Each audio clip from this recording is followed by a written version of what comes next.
me romance. Read me romance. Read me romance. Read me romance. You could take a look in a book, that's fine. Or you could sit back, relax, and unwind and read me romance. Read me romance.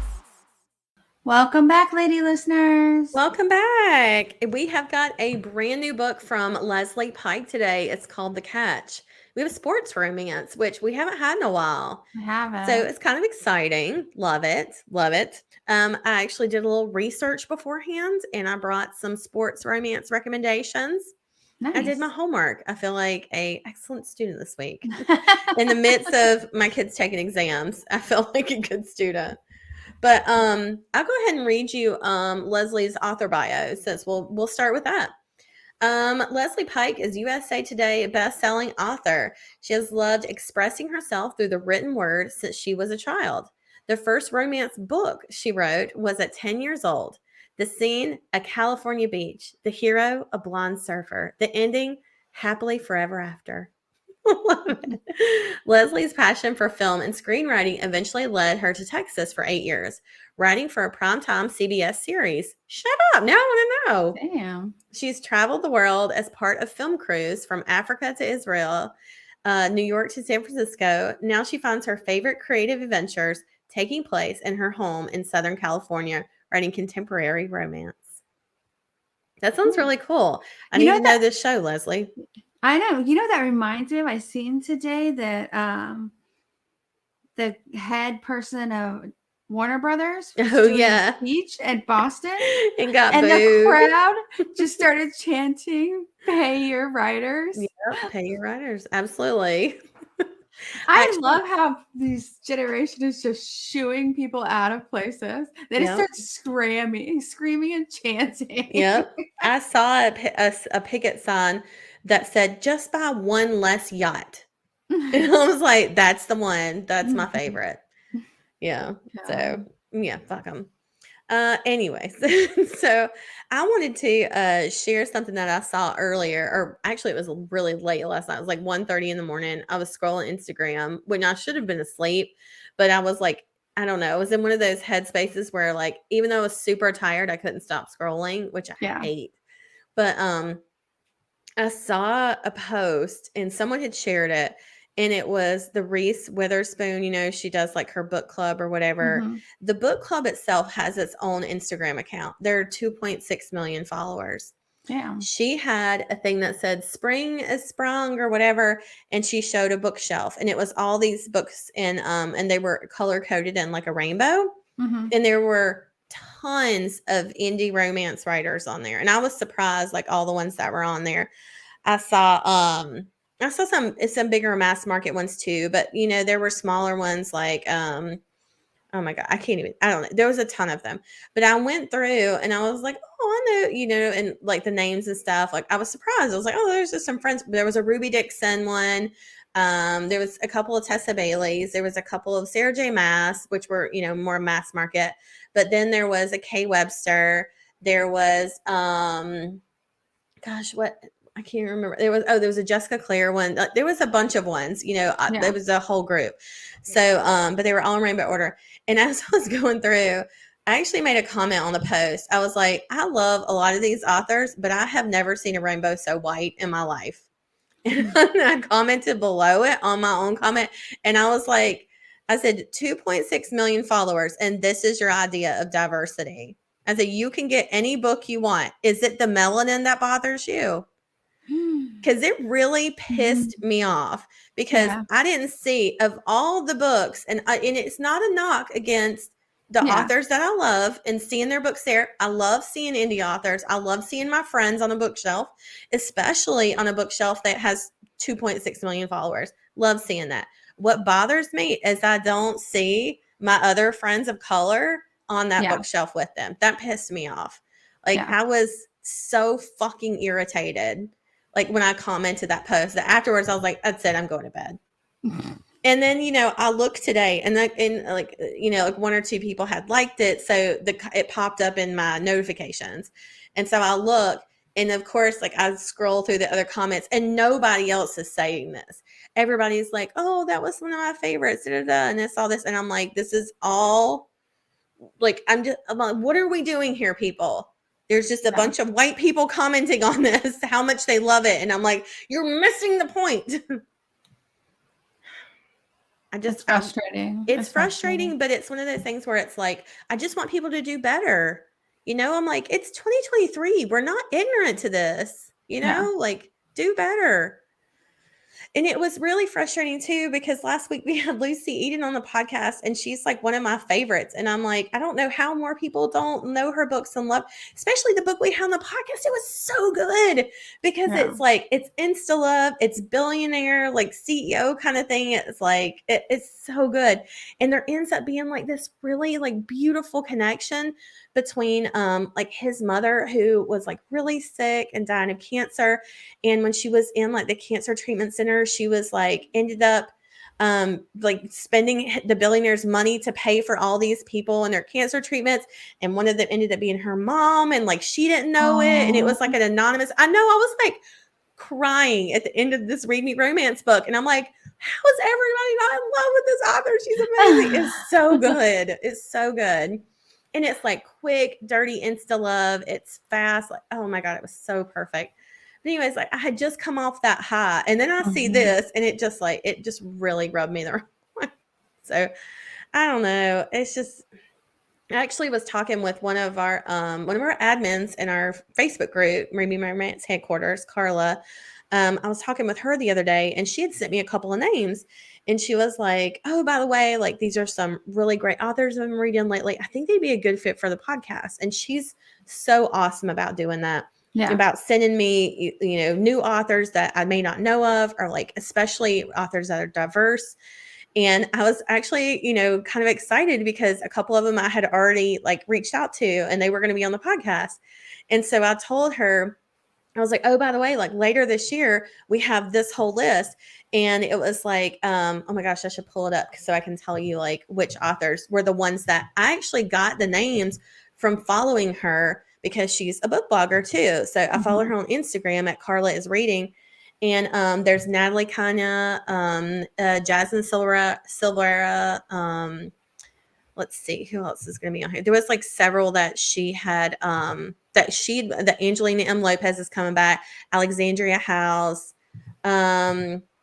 I can't remember. Anyways, there was a lot of them that like, those were the ones that I saw her talk about their books. I saw her recommend them. She was telling me about the stories and stuff. And I just watched her videos. Like, it is not that hard to find diversity in romance. You literally have to turn an eye away from it to not read it. There's whole categories on Amazon for. I was just telling you that before I got on here.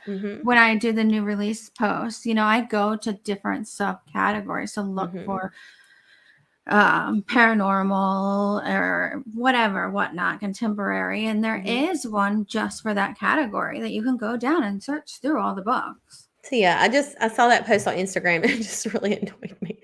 So, you know, if you're in the romance world and I don't know, you see something like that, you should make a comment that's really bitchy because fuck them. They have 2.6 million followers. Fuck them. So anyways.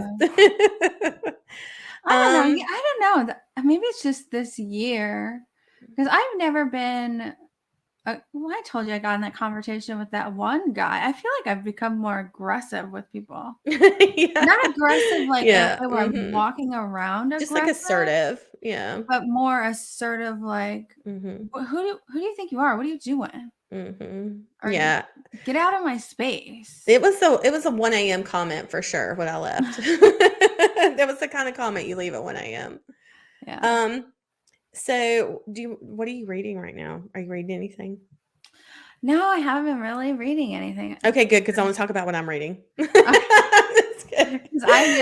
was seriously asking you, but we talked about it on the podcast last week about Nikki Sloan and the Filthy Rich American series, and I was like, oh my God, the 5th book's in audio. It had like come out in March.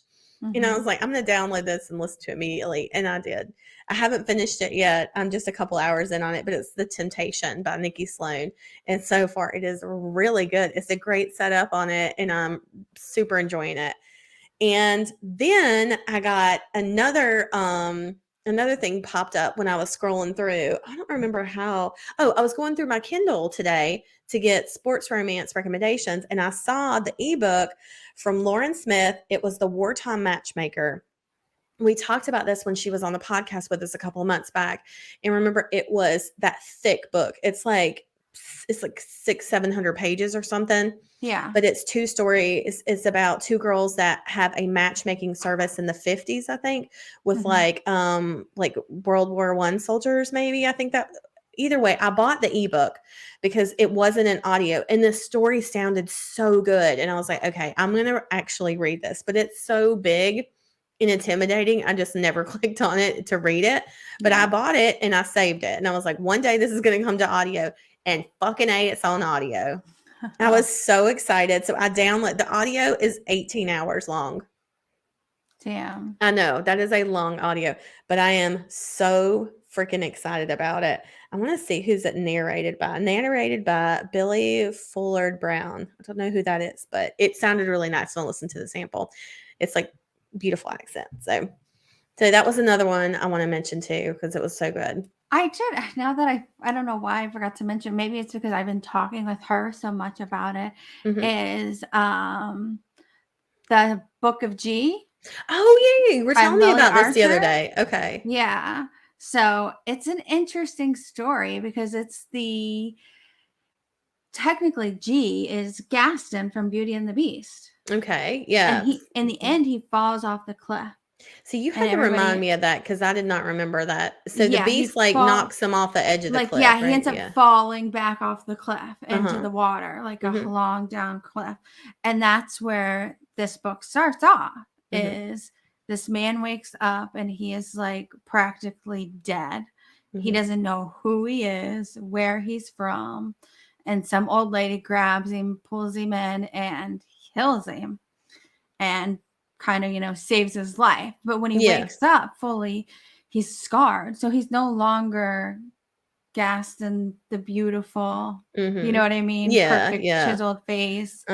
He's all scarred up, doesn't know who he is. And he's trying to he has to go on a quest, a witch person tells him to find his way back to where he belongs. And one of the stable boys follows him along. Non-spoiler alert, really, because you learn this early on. The stable boy is really a girl that's in hiding. Oh, okay. But she keeps a hood on and she keeps her hair pulled back, so they think she's a small boy. Okay. And so they go on this quest together, and the quest, they start to fall in love, and it's leading up to what happened to this woman. Why is she hiding? And in the end, Gaston has to make a sacrifice. Don't give a spoiler. Again, he has to make a sacrifice again and choose something. So it's just like a very it's always interesting to me because we talked about it before, when you see a villain and you hate them, and then the author turns it around, makes you love them. Yeah, and tells you about their past and how they come around and how we got to here, kind of thing. But what I love the most about the Gaston situation is the Beauty and the Beast people. We always say we hate how the beast turned back into the prince. Yeah, he didn't stay the beast. Yeah, where Gaston is now the beast. Yeah, okay. He's huge. He's scarred up. He looks like a fucking badass warrior pretty much now. So what's the name of the book again? The Book of G. And it's by Lily Archer? Lily Archer. Okay. All right. We'll add that in the show notes so you can find it down there if you're listening to this along with the other ones. So, those were ones that I wanted to mention just because they were on my mind and I saw them come out and I was so excited. So I knew somebody else might be. Before we get into The Catch and Leslie Pike, one of the things that we talked about was trying to make more recommendations that maybe go along with like the theme of the book this week, just so that if you like this, there's more to it. And Leslie Pike has tons of great recommendations that go along with her books as well. But I wanted to mention some of my favorite sports romances. Number one would be Downed by Jen Frederick, because that book is dedicated to me, first and last name. It is. It literally says in the dedication to Leah Robinson. So, and the heroine in the book, I believe she's emulated after me, and she gets Which one was fucking that one? railed in it. Downed. Okay, She's and the that's one that's football, like, right? yeah, it's a football book. Yeah, she's like the sassy Southern heroine. I love Yeah. her. Yeah, obviously. But so that would be number one. Number two would also be Swim Coach by Abby Knox, because it is filthy. Yeah. Like, I'm pretty sure that got banned everywhere. She may only have that On her website? on her or on Smashwords. I think she put it on there. Okay. So be on the lookout for that one. You can Google. Yeah. It might actually be on Amazon still. Because she told me it got banned everywhere, maybe except Amazon. And she was like, what the fuck? Like, why? Amazon's the one that's banning. So I don't know, because there's some of the Smashword books, people, because they're just like stealing stuff and moving it over or whatever. Yeah. The Smashword books are over on Amazon, and I'm like, how is this on Amazon? Yeah. They even tried to load some of our taboo books, and it got through. We say the word daddy in a book, Mm-hmm. and it's Shut it down. flagged. I have to like email in to the Mm-hmm. draft to digital people and go through it with them. Mm-hmm. But these people are just loading all this other crazy shit, and it's just popping up. I'm like, what the hell? How did they get away with it? Yeah. And the other one, I just want to say, Mariana Zapata has a ton of them. And again, this is kind of like the Lauren Smith book, where most of Mariana Zapata books are like 600 plus pages, very, very long. But she writes incredible sports romances. Most people will recommend right off the bat, they'll say Culty and Wall of Winnipeg and Me. I liked Culty. I will read anything Mariana Zapata writes. Culty is not in my top 5, just because he is such an asshole through most of that book. There's not enough time for redemption for me in the end. I didn't think he got enough redemption. Some people were like, oh, totally fine with it. And he's actually featured in another book as like a side character, and you get to see a little bit more of them in love, which actually went a long way to make me like that book more. Because I got to see more of them interacting. But and the other one, Wall of Winnipeg, it's kind of the same thing. I feel like he was kind of an asshole and didn't have enough time for redemption. But that's a football book. Colty's a soccer book. Now, when she rates these books, she's rating them as there's still 5s. Yeah, but they're like 5 4s stars for this author. Like this author gets ranked this differently. author is in its own category. It's like it's still a 5-star read any day of the week. But if I'm just organizing Mariana Zapata books, Colty's number 6 on the list. Yeah. The best thing is actually about a New Zealand football player or rugby player, I think. I forget which one it is, but he plays for New Zealand. That one is like my number 2 all-time favorite Mariana Zapata book. And I love it because this one is the same thing as my number 1 favorite, which is From Luke Off with Love, which is figure skating, sports romance. But the way these books are narrated is they're dual narration, but like the parts in the book, like when you're reading a chapter and like it's done from the female's audio narrative, when it's the hero's turn to talk, the male narrator talks. Oh, wow. So it's like an actual conversation with a man and a woman in the book happening. So it is like, that's what makes the audios so fucking good in hers. And the best thing, that one has like a guy that has a New Zealand accent that does it. And it's so fucking sexy. And it's the only book he's ever narrated, because I have looked at that narrator to see if he's done anything else. And that's the only book he's ever done. And I was like, fuck. But From Luke Off with Love is my number 1 all-time favorite Mariana Zapata book, only because he is an asshole. It is an enemies to lovers, but pretty early on that he cares about her, and he's not like he doesn't really have to prove it, kind of like in the other books where they're assholes and they they sort of like have a change of heart. This guy has loved her from day one. He's just a dick, and so you kind of have to like go along with it until she is the one that realizes, oh my God, he's been in love with me forever. So that's why it's so fucking good. And it's like, 700 pages and there's like 2 paragraphs of sex, and it's still one of the best books ever. So yeah, I had those marked down. Oh, and if you want to read the Jen Frederick sports series, the first book is Sacked. And that one we've talked about a couple of times on here, but it's a virgin hero. And she actually catches him in the bathroom, like at a party, jerking off. And it is like the hottest thing ever. It is so fucking hot.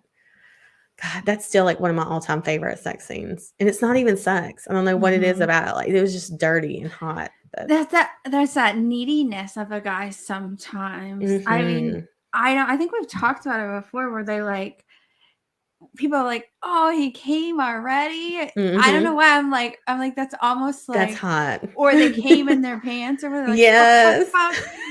And you're like, even though that happened, you're like, it's that eagerness. It's so hot. Yeah. I love that. So those are my sports recs. But yeah, we've talked about sports romances a lot. So I mean, if you've got any recommendations, send us an email. We'll read them out. So let us know. So let's talk about Leslie Pike and all her good stuff. Now that we're talking about recommendations, I'm going to read you the blurb for this one for The Catch. Memphis Triple A baseball player Boone Swift is hoping for more than first base with Lucinda Sutton. He's heading for home. Boone's got the next 5 and 10 years of his life mapped out. And Lucinda is more of a no plan kind of girl. He loves the roar of the crowd. She loves solitude and painting. He's a player. She's an artist. For all their differences, they share one similarity. They want each other badly. And it only takes one kiss to change everything. That sounds so romantic. I can't wait to listen to this one. The Catch is the story with the Swift parents, Boone and Lucinda. That's who you're about to listen to. Their children all have stories in the Swift family series, which I think is the most adorable thing ever. You can find those in a box set or individually in ebook and in print, or an audio book as well as ebook and print. The first book in the children's series would be The Curve. Injured baseball player and single mom. Her daughter gets bullied at school and the baseball player helps her out. The Closer, which is about a baseball player's brother and a sports agent and gets together with another sports agent and there's a surprise baby. The Canon is a sister who is a doctor and wants nothing to do with sports. And guess what? She ends up with one of the brother's best friends who is also a baseball player. Obviously, this is the best. The Curve is on sale right now for 99 cents. It's on sale for a week starting on May 30th. And all of Leslie Pike's books, her 19 book catalog, all of them are in Kindle Unlimited. Nice. So yeah, make sure you check that out. She has a giveaway this week, which is a $25 gift card. And she's giving away a signed paperback of The Curve, which I love. So yeah. Let's see. She has a Facebook group called Leslie's Ladies. And then she has, on her Instagram and Facebook page, they're both under author Leslie Pike. Her Instagram is author L Pike, actually. But you can find everything you need to at lesliepike.com. And we'll have everything linked down in the show notes. Yep. All right. I think that's it. Let's send them in. Let's do it. We'll see you guys on the other side. Bye. This is The Catch by Leslie Pike. Read for you by Hector Carrillo. Chapter 1. Lucinda. 1976. The tight clench of glutes as he steps into the swing. Right there. That's what tells the story. It suggests the power and balance required to send baseballs soaring over outstretched arms. My pencil glides over the sketching paper and recreates the body's line, just as the crack of the bat connects with the ball. Sounds like a solid one, although my eyes are cast down under the wide straw brim. The rising crowd of fans react loudly. It's a mixed bag of emotions. I hear a few groans beneath the excitement. It always stuns me how people think about sports. Immediately I hear the hypocrisy. I'm just as passionate about what I love. Yay, Boone! Go, go!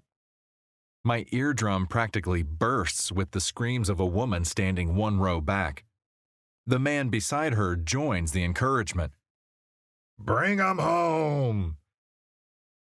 It wasn't for nothing that Boone Swift was just named Most Outstanding Minor League Prospect.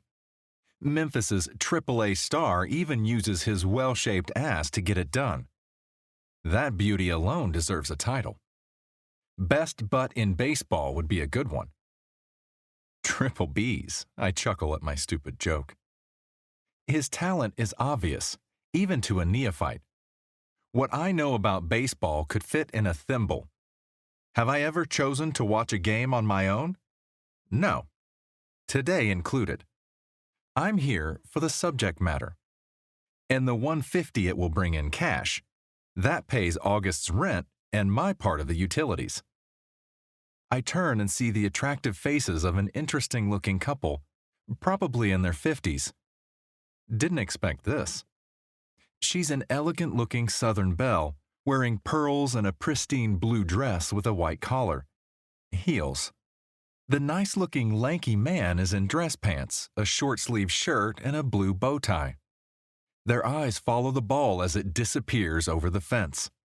Yes! Grabbing each other's hands, they jump in an impromptu dance as the runner on third comes home. Game's over with a win for the Metros. The woman catches my admiring glance, and a friendly smile appears. She points at my drawing and speaks over the noise. You're very good. Are you drawing our son, Boone? Thank you, yes. It's eventually going to be a watercolor. I'm just doing the preliminary work. Now I have the man's attention, too. I see where Boone got his hair. They sit. I'm Davis, and this is Birdie. I'm Lucinda Sutton. Nice to meet you both. Putting down pad and pencil, I hold eye contact. You too, honey. Is there a chance we'll see the finished work? You will in about a month. Don't tell Boone, but it's going to be a gift from someone he knows.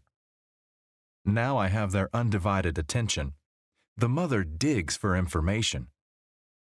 That's wonderful. Can you tell us who? They want it to be a surprise. Please don't tell him, otherwise it ruins things. And I may be out of a commission and a great connection. We won't say a word, Birdie says, locking her lips with an imaginary key. Davis leans in. You look familiar. I went to Memphis High. I knew I'd seen you before, Birdie says. Now I remember. You were always next to each other in the yearbooks. You were the quiet girl with the beautiful long hair. It doesn't look very good today. There's hat hair going on under here. You were in Boone's class? Davis asks. All 4 years? Yes, but I'm sure he wouldn't remember. He was in the spotlight and I was the girl drawing in the shadows. Was the boy having vision problems at the time? He starts chuckling and Birdie joins him. I appreciate the compliment. A soft hand lands on mine. Boone had a secret crush on you when you were freshmen, Birdie blurts out. What? Is she kidding? I don't think so. He never talked to me. Well, baseball was his favorite pastime. That came first. Davis laughs with his wife's statement. If you believe that, Birdie, I have a bridge I'd like to sell you. She waves him off and keeps talking. Men. There's a look couples have when the magic lasts. I see it with these two. They act like they just met. That's what I want. Good luck. It's a different era. 1976 and 1956 don't compare. Not in habits or challenges. Everybody's different now. The relationships, the goals, the sex, men and women's roles. Most adults think it's for the worst, but not me. It's good being young in a world with so many choices. Being part of the sexual revolution. Barefoot and pregnant by 25 isn't for me. Do you think I could have your phone number, Lucinda? Davis and I are art lovers and have friends who like buying original pieces. Davis looks surprised to be referred to as an art lover. Not sure he's aware of those friends either, but he goes along with the story. Whatever. I'm just happy this could lead to more work. Of course, thanks a lot. That would be great. I dig in my backpack and bring out a pen and a little notebook. Writing the number down, I rip it off and hand it to Bertie. Will you be coming to the bicentennial celebrations? I'll be there with my friend. She graduated with Boone and I, and she's a baseball freak. We'll bring him over to say hello. He'll get a big kick out of seeing his old classmates. Oh, shit. No, he won't. Everyone probably wants a piece of the guy. Let someone else enjoy this attention. Well, don't make a big thing of it. He's busy, I know. Oh, no, he'll be happy to do it. Okay, we'll see. I don't want to make small talk with the player. Not my type. He's probably boring as shit. What would we have to talk about? How many home runs he's made? What kind of watercolors I like best? The crazy teacher we had in study hall? Boring. If by any stretch of the imagination it happens, Amy will take up the slack. She's a Memphis Maverick fan. Last week, she said that's where the guy is headed. I think he was the one she was talking about. If I'm lucky, I might not be required to talk at all. She'll have a list of questions for him. That would work just fine. People start to leave, climbing down the old cement stairs of the bleachers. They've left behind empty Coke cups and scattered popcorn, peanut and sunflower shells. The cleaning crew is waiting to one side, looking annoyed at the fact things never change. People are slobs. I gather my things, put the backpack on, and rise. It was nice meeting you.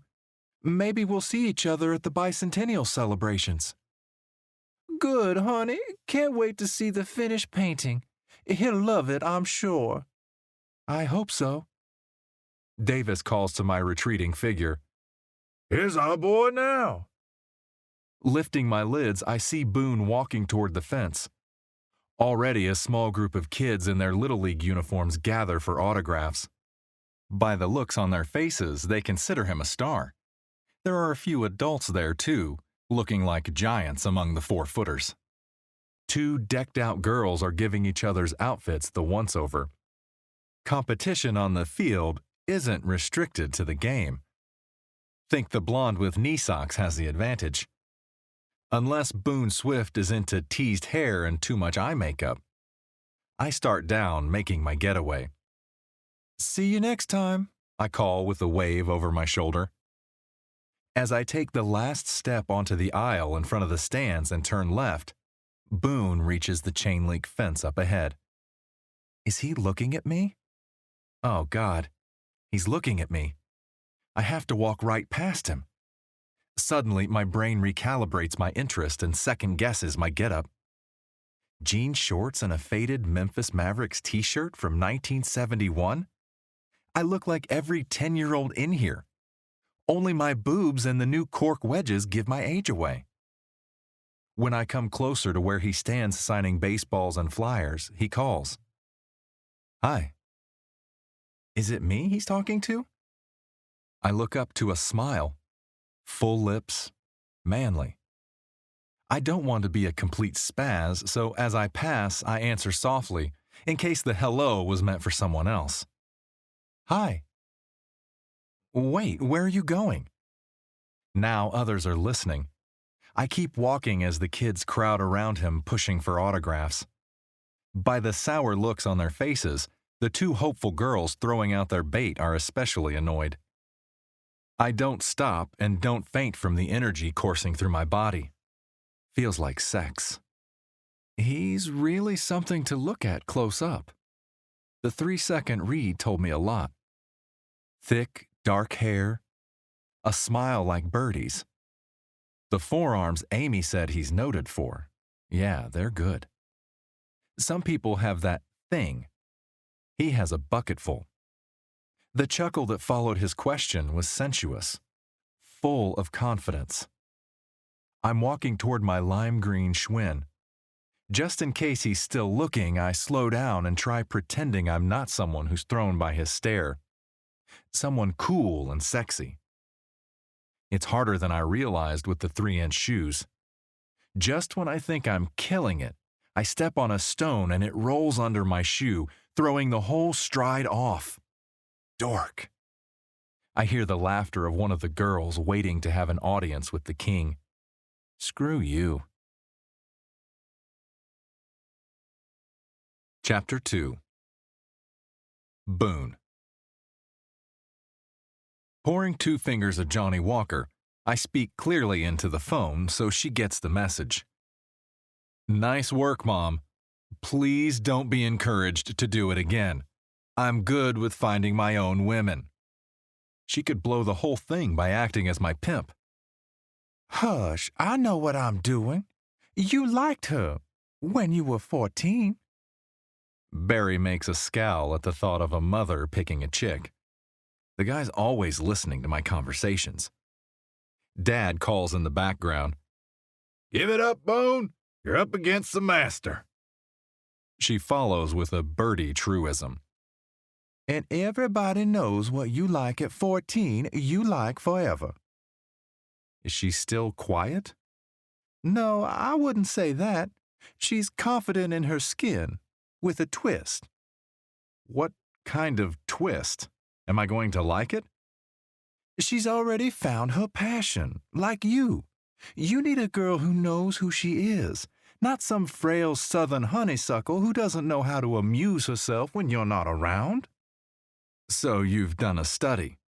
I'm looking out for you. There's going to be a lot of time apart in your relationships. It's going to be an issue. What's the number? The receiver's grabbed and I hear my father's voice. She's a pretty little bird, Boone, and you should see what a talented artist. It's snatched back, and there's some muffled, stern words coming from my mother. I sense a fight for control of the phone. Mom wins, of course. What's going on over there? Nothing. Here's the number if you want to follow up. 555-2368. Thanks. If you hit it off, you could invite her to... Stop. I'll take it from here.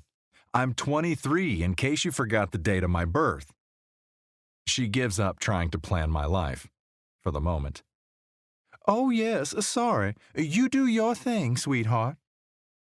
Hearing modern sayings coming from my mother doesn't surprise me, but it's still funny juxtaposed against the pearls. She's on my side, in my camp, and my greatest fan 100% of the time. They both have been since day one, literally. One more thing. Did you try the salve I gave you for your muscles? Yeah, I did. Thanks again. Any good? Yeah, I think it helped. I leave out we get all that from the organization. The best. What did you make for dinner tonight? Any leftovers? I'm coming by tomorrow after practice. Of course. Grandma Swift's roast. And I made 2 pies, blackberry and peach. One's for you and the other's for Barry. Pie. My mouth just watered. Barry's eyes go wide and he nods. He acts out his state of mind, dramatically wiping his mouth and chin. Barry's drooling. Dad sends an update. I'm having a Jack Daniels. Tell him I'm way ahead of him. I'll see you both tomorrow. I have to go.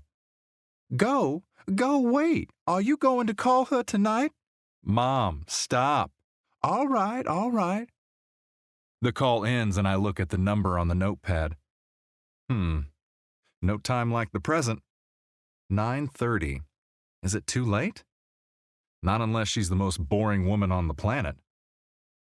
I'm turning in. Wait, can't we get the pie tonight? No, Jesus. Walking back to my room, the door gets closed and I sit on the edge of the bed. As soon as shoes get kicked off, I stretch out and bring the phone to my chest. I dial. 1 ring. 2. 3. Come on. Hello? Lucinda? Yes? It's Boone Swift. The 2-second pause throws me. Maybe she doesn't know who I am. We spoke today at the field. You spoke. Between being stampeded and ogled. Bold. I like it. You said hello back, didn't you? She giggles playfully, and just in case the rest of me missed the sound, my ballsack squeezes in response. I did. Right before I almost tripped and fell on my ass trying to look cool. Pretty impressive, huh? She's funny and self-deprecating. That's good too. I hardly noticed. I was looking at your face. My face? And your green bicycle. I had one in blue. I watched you pedal away on those crazy shoes. How'd you manage that? It's one of my many talents. I can walk and chew gum at the same time, too. The energy's buzzing through the phone lines. How did you get my number? Oh, wait, your parents. Yep. They're my scouts for all the pretty girls in the stands. They rope 'em and I bring 'em in. Like cattle, then? Well, no. Now that I think of it, that was a stupid analogy. She chuckles. How many did they wrangle today? Just the one. The rule is I'm more interested in quality than quantity. From what I hear about athletes, that's unusual. Pretty much. The truth. People aren't used to hearing it. You're agreeing with me? Yep. Turns out men in their 20s aren't very discriminating, and 90% of them are whores. Who knew? She teases. Her laugh is good, genuine. I'm not one of them, though, not really. Not really a whore is like being a little pregnant. Now I'm laughing at this thing that's happening between us. It's conversation porn. Never experienced it at this level. I didn't know. Swear to God, she feels it too. Your parents, I like them very much. Did you get the impression they were rooting for me? Are you kidding? They practically... Oh, you're teasing. I'm smiling and I feel hers across the wires. Yeah, they're about your greatest fans. I'm lucky to have them as my parents. I'm hoping to be half as good at it when I'm a father. There's a pause while she weighs my words. I've never heard a guy our age talk about having babies. Unless he was trying to say the things he thinks most women want to hear. I can tell in one conversation you aren't most women. And I'm not that guy. There's no response, so I keep it going. Don't get it wrong. I have no intention of doing it now. I'm just thinking ahead. So you're a planner then? Have your 10-year goals? Sure. Interesting. What does it look like? First, I have to catch the brass ring, get to the show. All the other goals are based on that one. Stay healthy, build a financial foundation, eventually buy my parents a house on a piece of land, then a family of my own. That's the general drift. I expect follow-up questions, but not this one. What show? I hold back a laugh. The majors. That's what they call it when you go from the minors. I see you're not much of a baseball fan. That's okay. It's not required. She huffs her opposition. Well, good. I hate to think there was a rule book to follow just when you're making points. I know it's okay to strike out, but I always aim for the fences. I take the leap. Let's go on a date. What do you think? I think we better wear asbestos suits. So cool. She's unlike any girl I've ever talked to. Sounds right. I'll make sure to be properly protected. I have a few out-of-town games, then we'll be back. What about the bicentennial game? There's going to be fireworks after. They might say a few words about me when they introduce the team. It's no big thing. That sounded lame as fuck. Yes, it is. You're the most outstanding major league prospect. How did you know that? My roommate is a big baseball fan. She follows the news about the teams. Oh, yeah, I'm pretty excited. Don't know why I just underplayed it. Guess I didn't want you to think I've got a big head. I think your head is the right size. And yes to your question. Great. Let's see, how are we going to do this? I can't take you with me because I'll be there hours before the game starts. Can you get yourself to the field? Maybe bring your friend, then you can leave with me? I'll have seats reserved for you both. She'd love that. How about you? I'd like it too. Okay, it's a date. Wait, want to go to dinner tomorrow night? You probably have plans, but if not, it would be nice. We could do that. Let's not talk baseball. I want to hear about your story. Your plans. Chapter 3. Lucinda. I said just enough. Not too much, and more importantly, not too little. It was the perfect first conversation, and Boone was as jazzed as I was. You know when it happens. Saying he wants to hear my plans almost made me laugh. What plans? Be happy, keep painting, lots of shoes. A last look in the mirror. I'm happy enough. The rum raisin toes look good. Rule 1. Lips, fingernails, and toes have to match. Revlon's making a mint off of me. My ass looks smaller in this. All right. No panties, no panty lines. I won't concentrate on my thighs. The top half is always my strong suit. Maybe I'll tell him not to look down. Amy's on the bed, chewing on the Twizzler hanging out of her mouth. You look good. Are those shoes comfortable? Can I borrow them sometime? I look down at the Candy's suede mules. I can't even tell they're on. And yeah, of course. How's the back of my hair? Turning, I fluff out my Farrah Fawcett loose curls. Tonight seemed like a hot rollers occasion. It's fine. You're going to have to take that jumpsuit down to pee, you know. And you're not wearing underwear, right? Nope. This is the best thing I've got. I'd rather be naked in the stall than wear anything else. You will be. The doorbell. He's here, I whisper yell. She bounds off the bed and straightens her new Gloria Vanderbilts. I'm so excited. Make sure you introduce me. Give it a few minutes, then walk out casually while we're talking, like you just happen to be passing through the living room. We laugh at our crazy selves. Go! Heading for the front door, I feel my pulse quicken. Shit! My heart's beating like a drum. Behind me, I hear Amy plop on the couch. So much for the plan. Take a breath. Assuming a fake calmness, I open the door. One close-up look at chocolate eyes and the strong jaw. I've never been so swept away by a face. Evening, miss. I'm from the fire department. Is that jumpsuit made of asbestos? He chuckles and...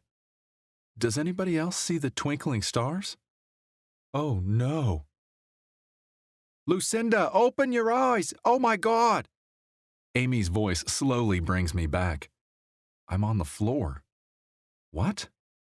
Boone stares into my eyes. Oh, shit. You fainted when you saw me. Is it my new leather jacket? Have you ever had such a dramatic compliment? Never. Take my hand.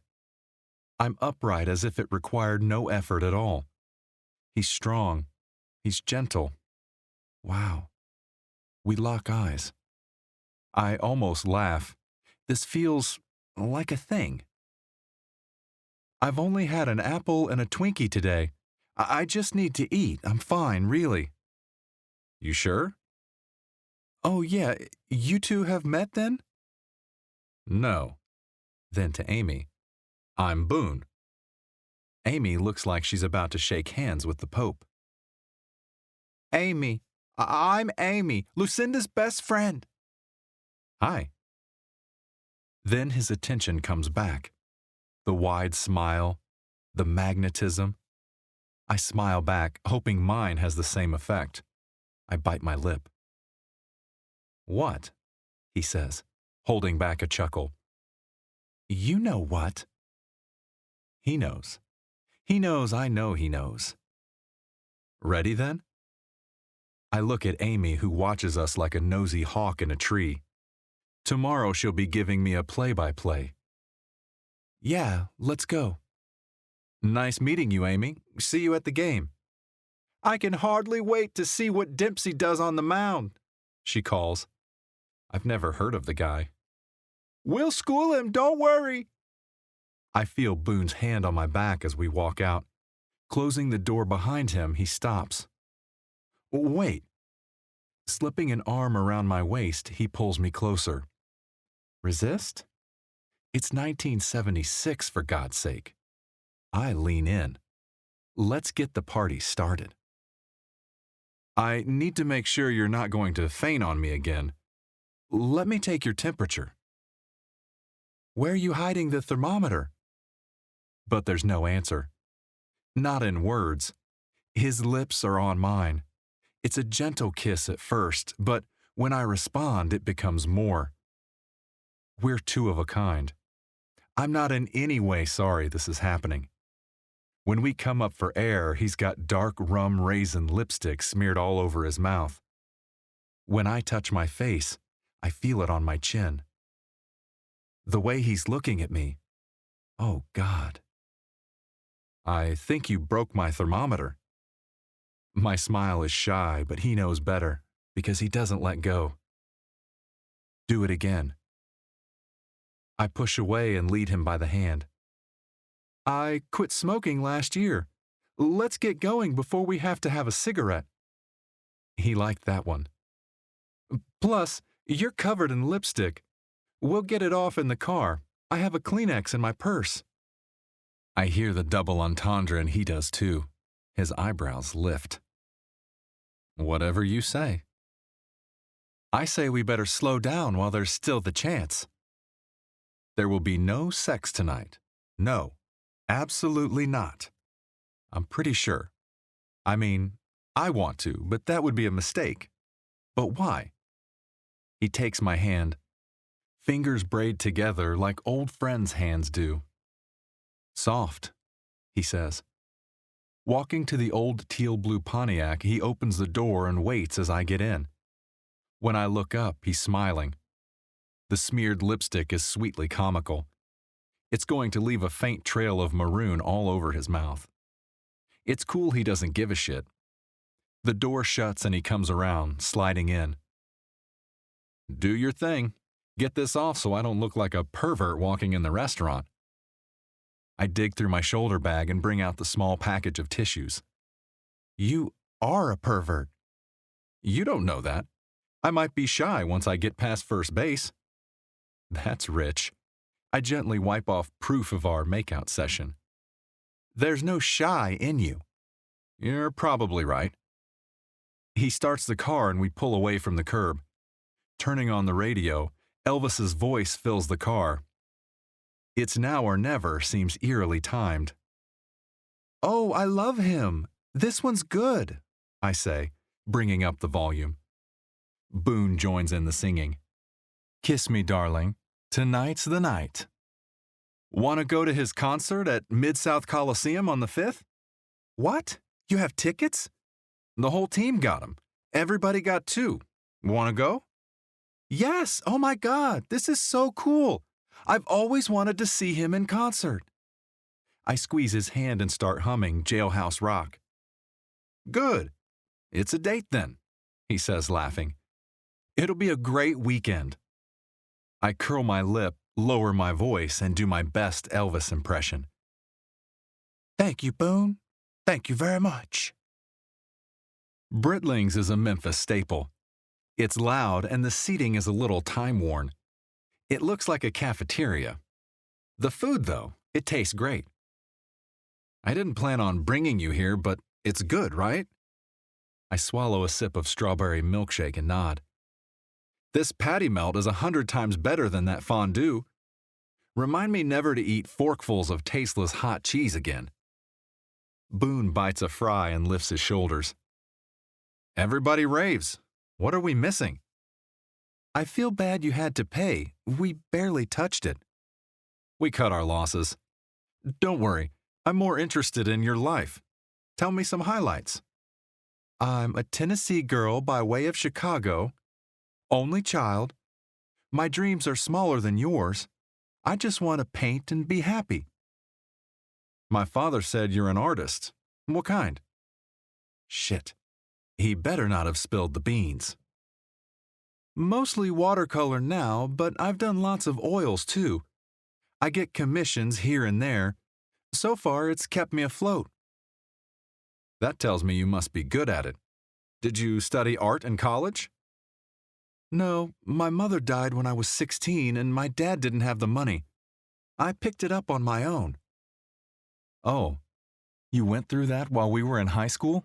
I wasn't aware. Not many were. I was the quiet girl, remember? I do remember. Time to change the subject before I get emotional. Minor league baseball must pay well. He laughs. Oh yeah, I hardly know what to do with my hundreds of dollars a month. Really? I thought ball players were rolling in it. Some major league guys are, like Reggie Jackson, but they're the stars. I've heard his name before. Boone has a stunned look on his face. I must have just said something incredibly stupid. I want to teach you the game. It's America's and my favorite pastime.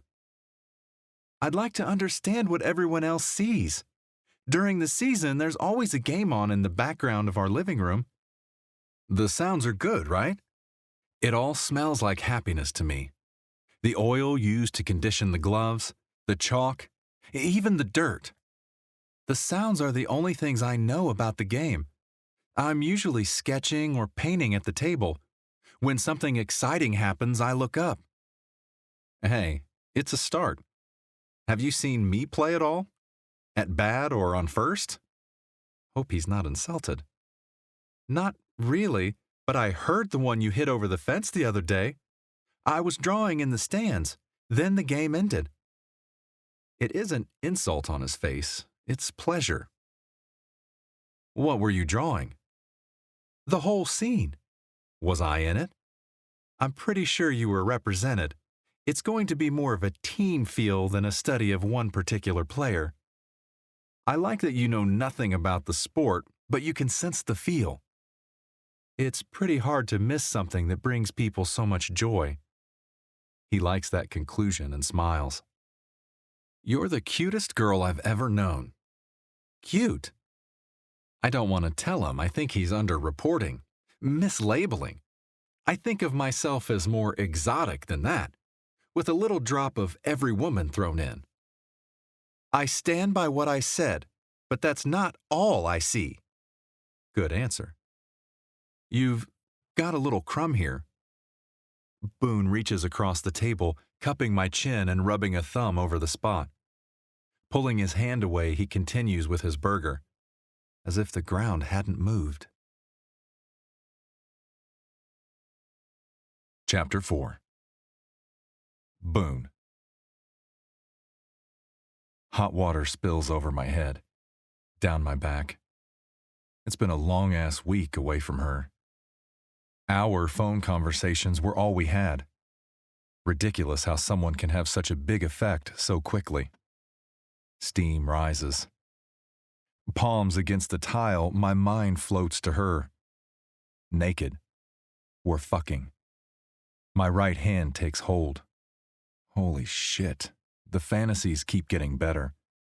I've shaped each scene down to the smallest details. The way her hands move, the lock of dark hair that falls across a pale cheek, and the way she brushes it away. How, when she looks at me, She really looks at me. So fucking sexy. She moves all the senses. Those things turn me on as much as the more obvious ones do. The breasts have become a monument in my eyes. Just thinking the word breasts instead of tits shows how much esteem I've given them. I've never seen or touched them, but I think about their possible perfection all fucking day. The nipples. Oh, the soapy slide is just right. Ah, nipples. Wish I was sucking them stiff. I'll do the job. Oh yeah. I want to fuck her. Wish it was right now. Ah, I'm going to make her come with the tip of my tongue. Whew. Whew, my heart rate rises. I'm fucking her.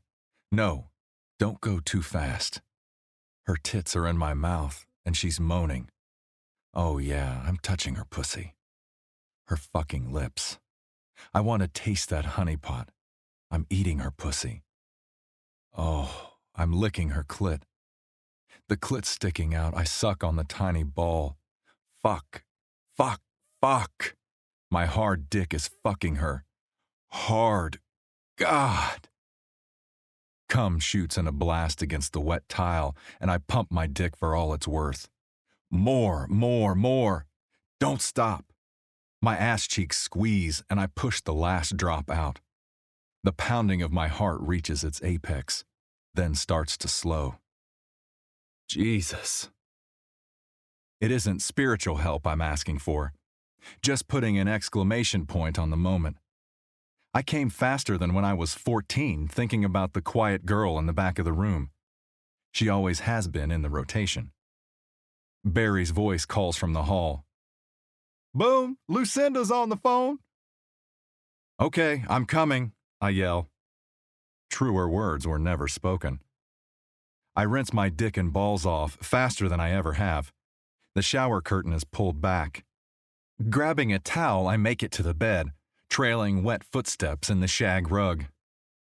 Hi, sorry, I was getting out of the shower. Hang up, Barry, I've got it. The clicking sound confirms he's off. He would have loved listening. Your roommate is nice. We had a short conversation. He introduced himself. I bet he did.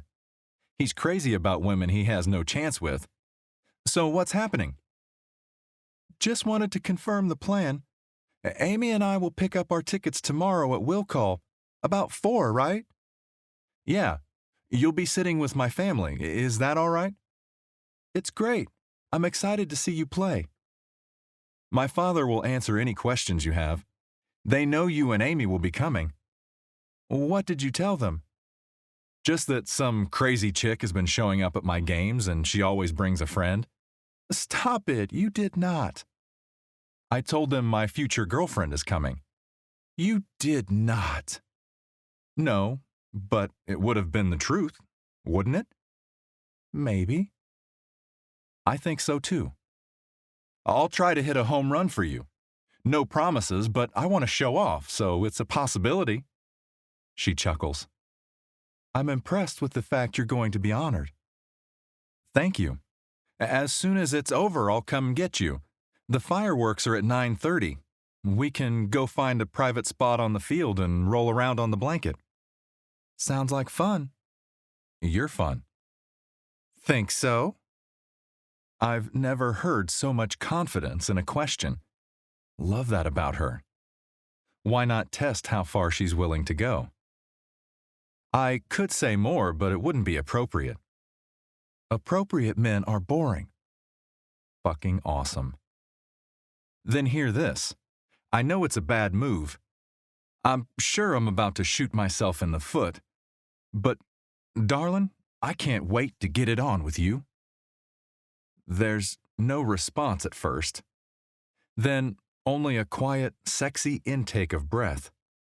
When she doesn't fight the idea, I go all in. Can I make one request, Lucinda? Sure, she says in a low tone.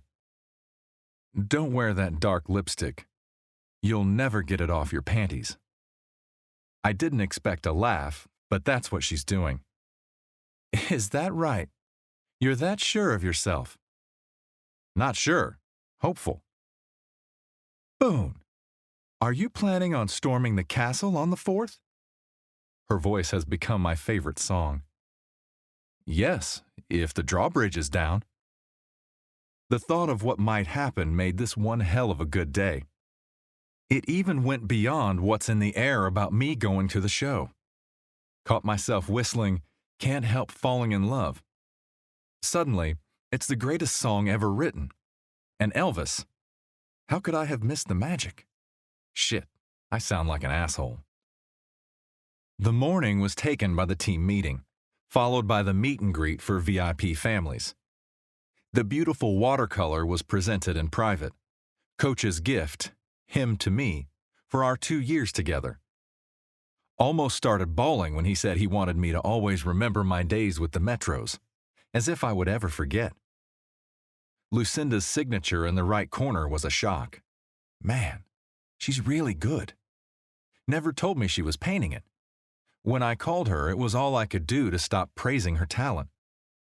She promised to do another if I get picked up. I missed my usual nap before a night game. Everything was too alive in me to sleep. The game couldn't come fast enough. Now that it's here, I'm feeling nervous. Not the usual pre-game jitters. This is all Lucinda related. I've never felt this way about any other woman. It's solid. It sounds crazy and irresponsible. I don't give a flying fuck. A man knows real when it shows up. From the dugout, I can't see where they sit. She'll be there with my mom and dad by now. What the fuck? You're blocking the view! Carlos Martinez signals for me to move and spits his chew. He's looking for his chick, Barry the traitor calls. Shut up. That only makes things worse. The cat calls and rude remarks start. Coach lets us get the steam out. Once the game is on, it'll be a different story. He's cracking sunflower seeds like a fucking machine. Little piles of discarded shells drop in a stalagmite wherever he stands. Shit. Looks like he's carrying a basketball under his jersey. The wise ass speaks up. Where's she sitting? I'll go look. Is it that blonde you're with at Carney's? Big tits? Shut up and no. Oh, she must be good. What's her name? Just tell us her name. Lucky for John, he's got a great arm, and basically, he's a good guy. Otherwise, I'd be telling him to fuck off. Ignoring them all, I take the 2 steps out of the dugout and walk to the far edge. I can get a good view from there. Eyes are on me as I scan the rows. A few people applaud and yell their messages. I need to make this quick. There. Her back's to me as she stands talking to Mom. Amy's pointing in my direction and Lucinda's head turns. Her wavy hair is shining in the floodlights. The pale blue sleeveless blouse looks sweet and sexy at the same time. The jeans hug the curve of her great ass. She holds a Memphis Minor blue and white baseball cap. I don't think I'll ever forget this moment. For a flash, I see the future. It feels that strong. She smiles and waves. I lift my chin in recognition and smile back. Now Dad's in on it. Then Mom. I need to make my escape before the people around them see what's happening. I head back to the safety of the dugout. The game's about to start. Chapter 5. Lucinda. What a night this has been. Watching him in his element and feeling the love fans have, it was real fun. Completely by accident, I had captured the joy of the sport in the watercolor. It was in his eyes. Loved when he said it would always be his favorite because it would remind him of the day we met. Heady talk for a 2-week relationship. That's what I should be saying to myself. What a joke. Instead, on a blanket at the far corner of the field, I'm looking at the heavens, contemplating metaphysical thoughts. Maybe there really is a beyond. It seems more likely when I'm with him. I'm becoming less of a cynic about the idea. A huge red, white, and blue burst lights the sky, followed in rapid succession by golden twinkling stars. The crowd sounds their approval at the spectacle. None of it holds a candle to the fireworks going off in my body, my mind, heart, pussy. Tonight, an invisible thread connects them, and all he's doing is lying close, holding me. I believe I have some kind of mental disorder that only appears when Boone Swift is around. Situational ecstasy, that's it. I'm not looking for a cure. It's a little bit funny and a whole lot beautiful. 23 is turning out to be my favorite year. I nestle in. His arms pull me closer. This is it. Real happiness. It's almost like being in love. Why say almost? He can't hear what I'm thinking. The last of the fireworks go off in clusters of light and color. Looks like it will never end. The whole sky is a dazzling, vivid display, one spectacular sight replaced by another. And then it all fades away, leaving the moon and stars. Some think the show is over. The lights over the stands come on. Tired mothers and fathers look glad the day is finally over. Even the children look spent. People in the stands start moving down the stairs. Around us, blankets are picked up and coolers packed shut. There's goodbye conversations and kids crying with overload and food fatigue. Boone and I are in another place. The real show hasn't even started. At first, we stay silent. He doesn't move much, and I don't either. Then he sends a message to the people dragging their feet, one he has no intention of them hearing. Go home, people. Why the hell is this taking so long? I add my voice. Get your asses to your cars. Can't you hear your snot-nosed kid screaming? He chuckles and squeezes me close. If they're not gone in 5 minutes, I'm going to make an announcement over the loudspeaker. What will you say? He goes up on an elbow and locks eyes with me. I'll tell them you're not wearing a bra, and I'm a little impatient. I'm sure they'll understand. Make the announcement. He starts getting up, and I grab the hem of his jersey. Stop! I scream. The closest family gathering to leave looks, then starts away when they see I'm not being attacked. Nothing to look at here, kids. One little girl keeps looking back as she walks. She's halfway to the stands when she gives up thinking she's going to see anything interesting. Boone studies my face. Have you ever felt like this? Nothing close. He moves a curl from my eyes. His have a fire. We come together, half on top with a leg wrapped over one of mine. He kisses me. And kisses. Voices of people leaving are only whispers now. We are alone for all intents. His cock pushes against me. I forgot how good the dry hump was. The magical grind. Love it. Cock against clit. It's the best way to get me going, short of actually fucking. His arms on either side are strong. Better stop, he says, rolling off. He chuckles at himself. The passion in his eyes, I see it. Then he unbuttons my blouse. Slowly. It's maddening in the best way. Folding back the fabric, he kisses each breast over the lacy white bra. An electric charge zings through my body when he unhooks it. There wasn't a moment's hesitation that the hook was in the front. I'm exposed. His face. The expression of lusty desire. He takes my nipple between his thumb and forefinger and rolls it stiff. He sucks. Oh, God. I'm wet, and the little muscle in his jaw is tight. Who are we kidding? We need a bed. Yours? No, Barry's there. Yours? Amy. Come on, we'll find a hotel. Can you afford that? I'm willing to go into debt. Birth control? I'm on the pill. He reaches out. Get up.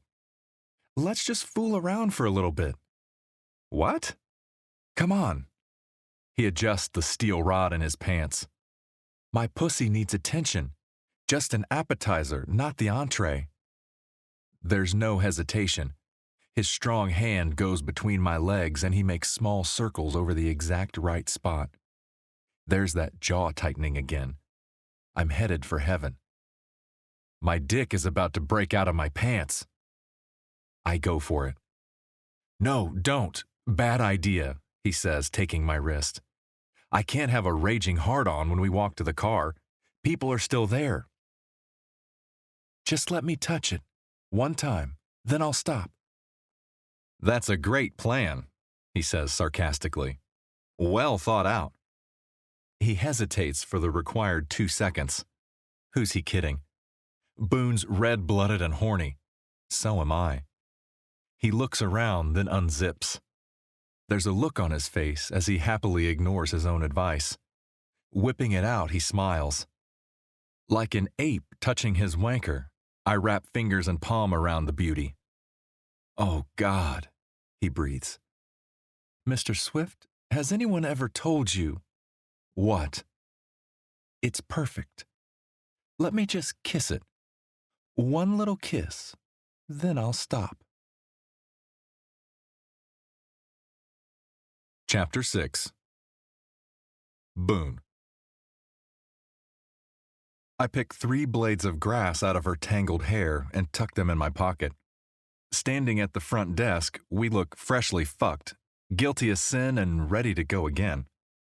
Lucinda's hand finds mine, and we stand together like characters in a love story that can't be told with words. Here's your keys. Room 7, out that door on the right. You have to give it a tug. Thanks. The clerk doesn't give a rat's ass that we aren't carrying luggage, or that there was a lot of giggling for no reason whatsoever. The guy's stoned. He giggled right along with us. Mostly he was looking at her braless tits and thinking I didn't see, asshole. I told her there was no reason to put it back on. Just thought of one. As we walk away, he has one last comment. Go Metros! Thanks, man, I call over a shoulder. He recognized you, Lucinda whispers. She doesn't realize yet. I'm never far from the public. It's both the perk and the price. Hope she'll be able to take it when it gets old. Hell, hope I will. She's the kind of woman that would make it all right.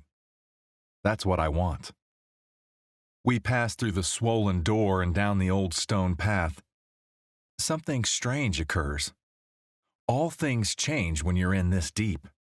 Not just feelings. Things look different. The door and the chipped path aren't shabby. They have a kind of charm that makes the Magnolia Motel special. Like we will remember them as being beautiful details someday.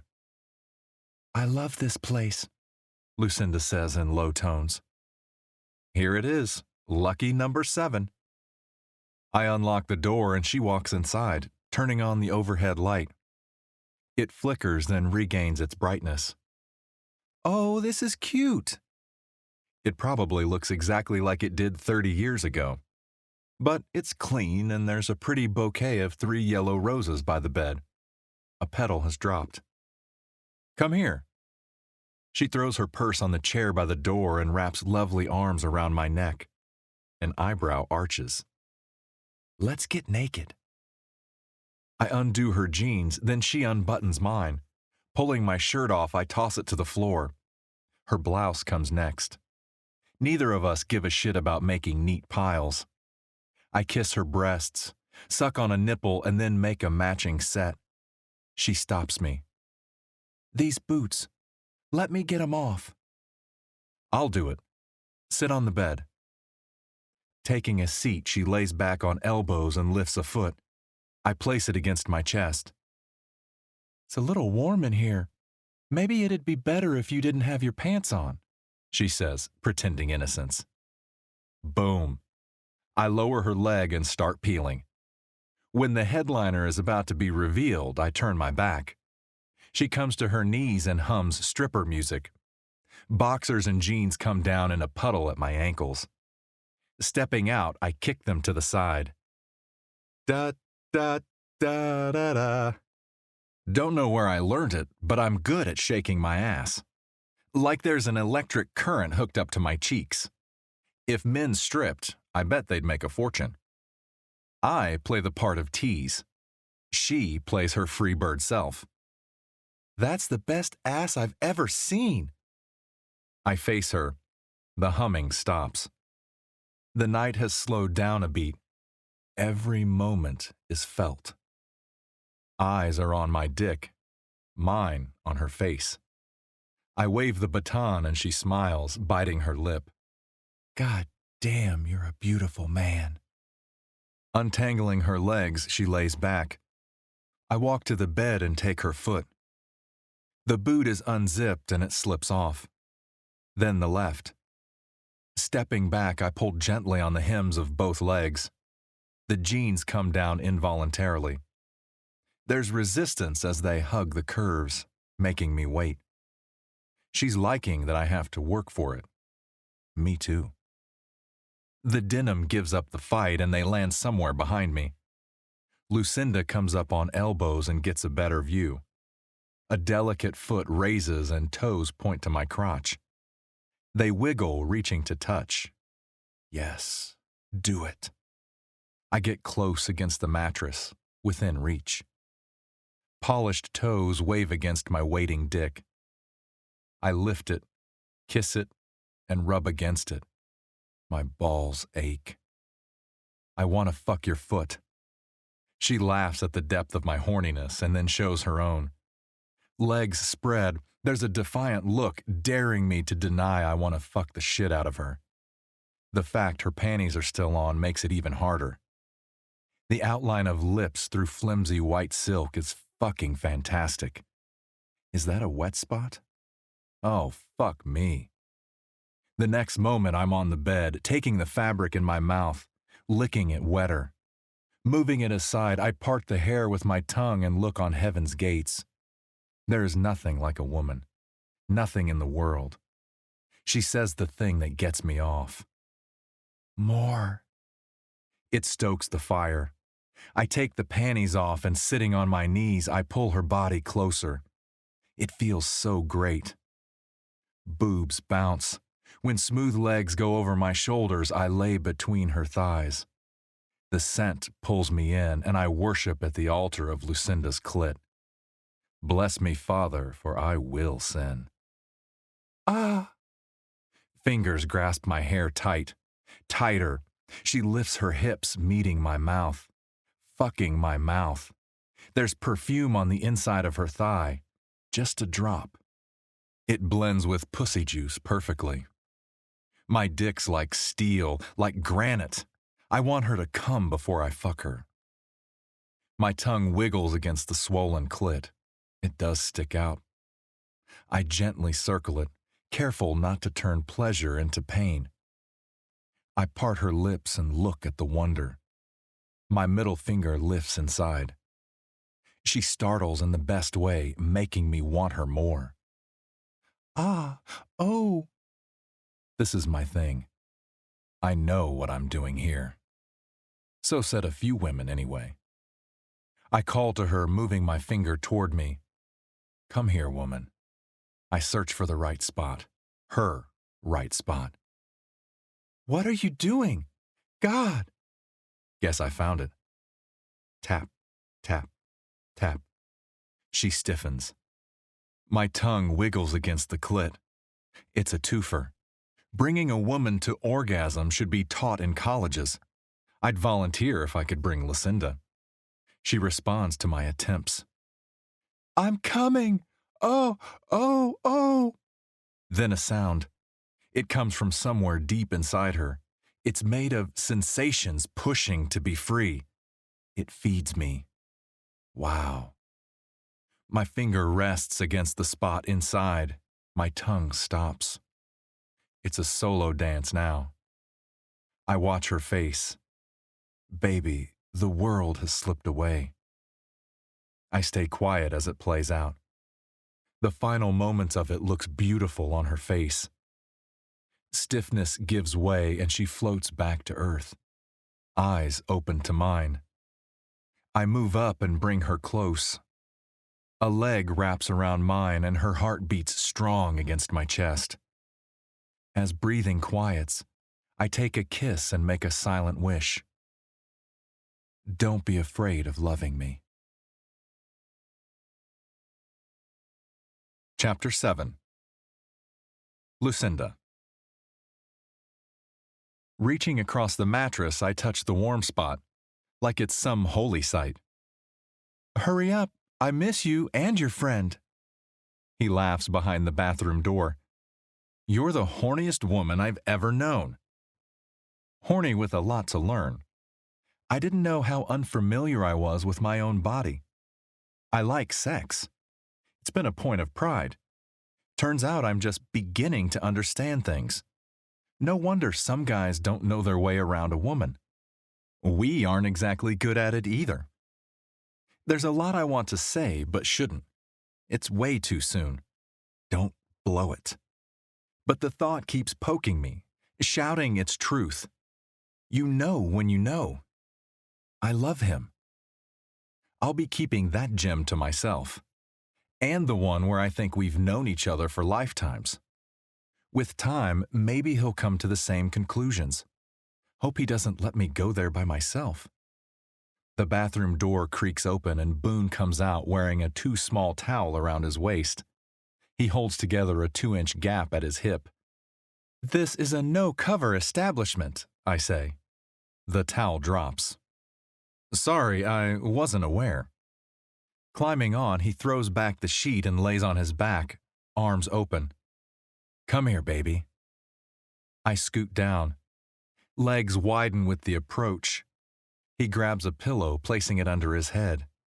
His fine ass settles in, smiles. Inside his thigh, I run my tongue, lightly. A kiss against soft skin and hard muscle. The other side, balls. His cock lays stiff like a scepter, a baton, an emblem of authority. Wrapping a hand around, I kiss the king. Lips surround the smooth head, wetting the way. My tongue circles the edge and finds the little V, hoping to be touched. There's an intake of breath. Opening wide, I take it all in until it reaches the back of my throat. God, baby. He's not summoning baby Jesus, but he might as well be. I'm about to take him to paradise. I think liking a job is the best way to be good at it. I like doing this one. This isn't just for his benefit. It makes me feel powerful and sexy and gets my pussy wet. Taking things slow, I build on desire. Sucking, licking, playing with his balls. My fingers wave up and down, undulating as the grip stays steady. There's no ignoring any part of the whole. I want to be his best. It's a vanity, but one I want to claim. I only have one left, he says. Sit on me. I want to look at you. I come to my knees as he lays flat. Swinging a leg over, I sit atop his cock. A soft wiggle against the hardness. Our fingers braid and I feel the strength in his hands. It's like a lover's kiss. When I lift, he guides the tip between my lips and I carefully lower myself. There's a wordless erotic moment that passes between us. Leaning into it, I roll my hips, slow. His face, someday I'll paint these eyes, I know it. If not for anyone else but me. He fucks like it was what he was created for. His greatest talent has nothing to do with baseball. I ride him like he's a magnificent stud, which he is. Fingers tighten around each other's hands. He's the wall I push against. Harder, deeper, faster. Here it comes. We come together, turning us to all flesh, pushing thought to the side like it never was part of who we are. Nothing else exists but sensation and pleasure taken to its highest peak. Even the descending feeling is better than anything I have felt before. Lucinda. I wait for more, but there isn't any. I can't describe it. Want to get something to eat and bring it back here? We aren't done yet. I'm not anyway. Great idea. I'll get dressed. Elvis who? 12 hours after checking into the Magnolia Motel, we're going to miss the concert. No question or conversation needed. Nothing could match this show. I want to stay in bed with him as long as we can, till he has to go to practice tomorrow. I've been properly made love to, eaten, and entertained by Boone Swift. All pleasures returned. Some things the heart alone is meant to see. It's mind-blowing. Sex as good as conversations. Our quiet moments better than all the noise and excitement in his life. When we're together, the world is full of possibilities and light. Moving shadows through the blinds are the only sign of the passing time. Chapter 8.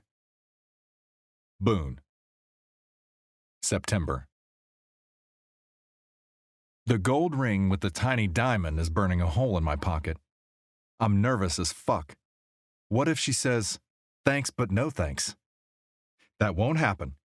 She might say, "Someday in the future." Hope not. She won't see it coming. After dinner, we'll go to our spot overlooking the city. We'll be alone there. I'll wing it. Say what's in my heart. Then, if we feel like it, we'll come back and share the news. If not, we'll celebrate in bed and tell the folks tomorrow. Call her dad. Mom's hovering around me a little more than usual as I put out the glasses. Shit. The woman has radar when it comes to me. Boone, after you do that, can you check the hi-fi?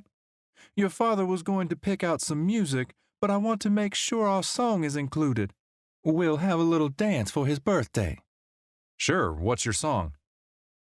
Are you kidding me? You've heard it 1,000. She sees I'm kidding and chuckles. Ever since I was a kid, they've danced to the Platters' Only You. I've heard the story of the first dance 100,000 times. She pauses and scans my face. A finger points. What's up?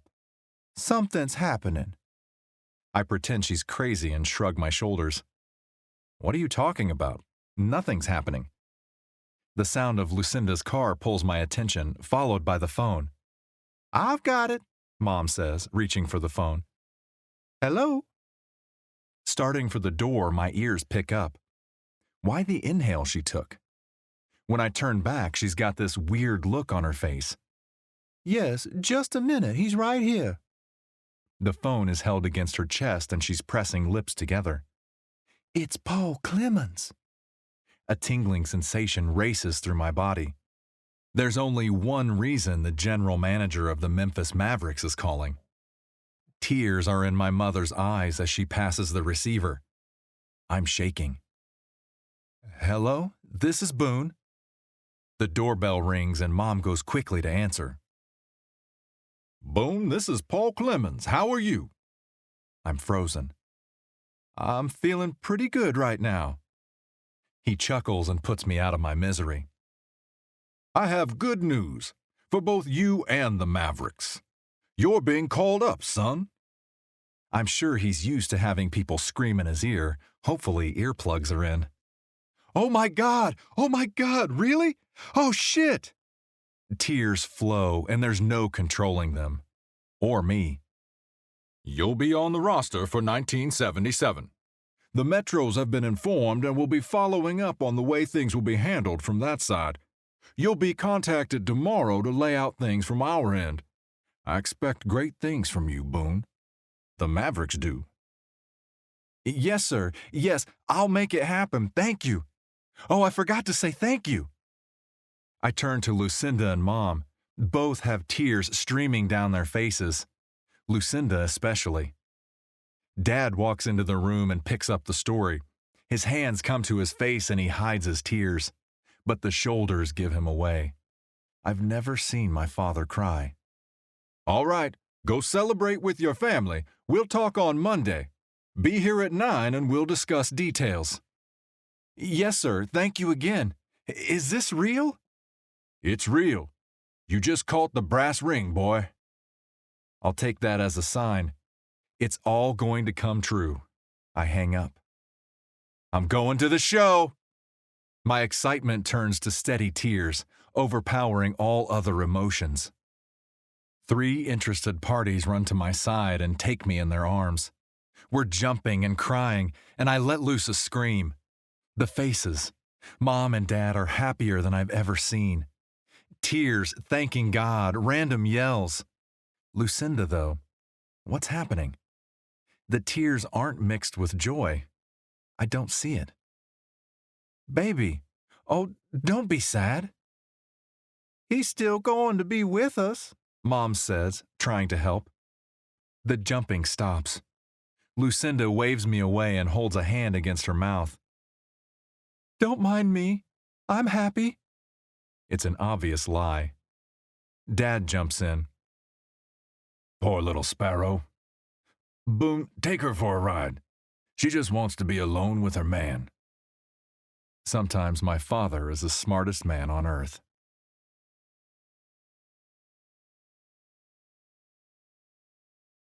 Chapter 9. Lucinda. There should be more talk about how the pill fails 4% of the time. I roll the window down for distraction, buying time. The sound of wind muffles conversation. He hasn't said a word, but I'm taking no chances. I'm not ready to talk. I feel the unease in him.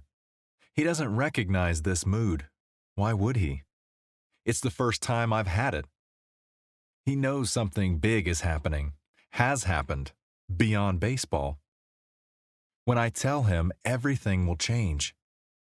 Who we are to each other, how being tied together for life is no longer a choice. It's destiny. I can't wrap my mind around it. Fuck my life. Emotionally, financially, all of it is upside down. Except for the one light. I don't even know what I'm talking about. I don't want anything to change. Already has.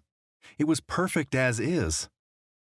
2.5 months into the relationship, I felt like we knew it all. Ha! The wonderful moment in time is having an unexpected ending. I mean, not that I won't make it work, and it'll have nothing to do with how well he accepts the reality. I'll be a good mother regardless of Boone's reaction. I think I can do it. Never gave it that much thought. Strange I'm not freaking out more. I'll give myself a little time. Oh shit, it's happening. Tears that haven't stopped since the house ramp up. Boone's eyebrows come together. Wait till he hears the rest of the news. It'll be a unibrow. What if he starts crying too? Lucinda, now you're scaring me. What the fuck's happening? We make a final turn onto the small clearing. We may never be here again. That one huge gray cloud hiding the moon looks like I feel. Ominous. Thank goodness no one else is here to watch. He parks. Now I have to look at him. Tell me now. Okay. But I don't. Can't get the words out. Are you breaking up with me? He's serious. What? No. He takes me by the shoulders and I face him. Then what is it? This was supposed to be the best night of my life, of our life. One final look before I drop the bomb. I'm pregnant. I laid it out without fanfare. It explodes in his mind like I knew it would. I try reading his face. It's blank. Shock. I'm crying. For me, for him, for the baby. I was hoping for love. I was really hoping. We're going to have a baby, he says softly. I'm sorry to tell you on this night, your night, but I can't carry it alone for one more day. I'm scared. I don't know what to do or what's going to happen. Your life is about to take off. Oh my God, this is so bad. I bury my face in my hands and weep. He kisses my stomach. Then fingers pull my hands away. A sweet smile. What's happening? What about the love? I can hardly speak. You never mentioned the word. His arms go around me and then a kiss on my neck. The most beautiful one. The reason I didn't was because I couldn't risk scaring you. Are you kidding? You're the best thing that ever happened in my life. You're the one, Lucinda. I feel about to hear music.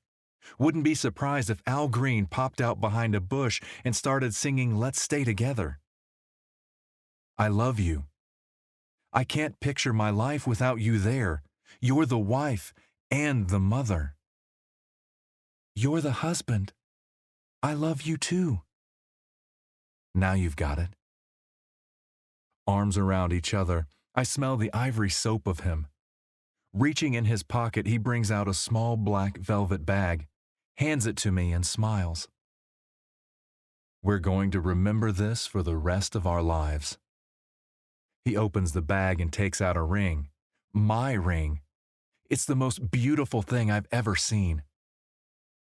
I didn't imagine you'd be crying before I asked you. I'm dreaming. This is a dream. We're going to be good at this. So what if it's all starting now? The universe planned it this way. The crying has stopped. He takes my left hand, fresh manicure, thank God. Will you marry me, sweet Lucinda? Yes, Boone. I'll marry the hell out of you. He slips the ring on. An energy passes through me. It flows between us, wrapping around backs and floating over heads, joining one to the other. Love. This has been The Catch by Leslie Pike. Read for you by Hector Carrillo. Welcome back. Welcome back, lady listeners. Thank you so much, Leslie Pike, for bringing us The Catch. We are so happy to have you on here with us, and I cannot wait to listen to this audiobook. It's going to be great. And it just, everything sounds so sweet and wholesome with like the family and stuff. I love that we get the parents in this. I just think that's such a cute idea that she already wrote this series and now she gets to write their parents' love story.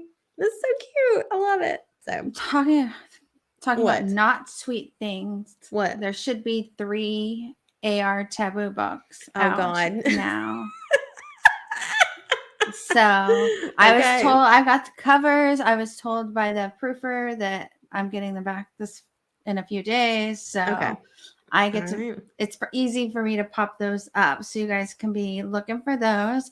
One is actually connected to Trailer Park Virgin. Oh my God. I can't wait. So what happened a while back was we put Trailer Park Virgin on Amazon years and years and years ago, and they banned it. And I had to go back through and I had to rewrite it so that it was more appropriate. And I loaded it. And so I went back through this weekend and I undid that, all that stuff and that Trailer Park Virgin that they made me change. I changed back. I added a few little different things, and it's going to have the Trailer Park Virgin is going to have a new cover, but it's kind of looks the same, but it's just AR taboo now. Yeah. But there's going to be another Trailer Park Virgin, which is like the girl across the street from them or the trailer park from them. It's so filthy. So we're going to go back to that original nasty Trailer Park Virgin book. Yep. I can't wait for people to read it. It's going to be so fun and terrible. So yeah, be on the lookout for the newest 3 AR taboo books. I think that's it. Up next week, we have Budding Romance by Lara Kinsey, and I'm super excited. It's a female book, which we never get. We never have. I know. I love it. So we're super excited to have those.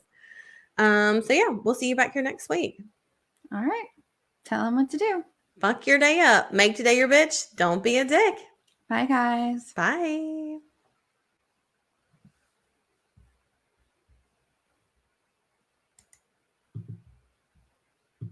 Read me romance. Read me romance. Read me romance. Read me romance. could sit back, relax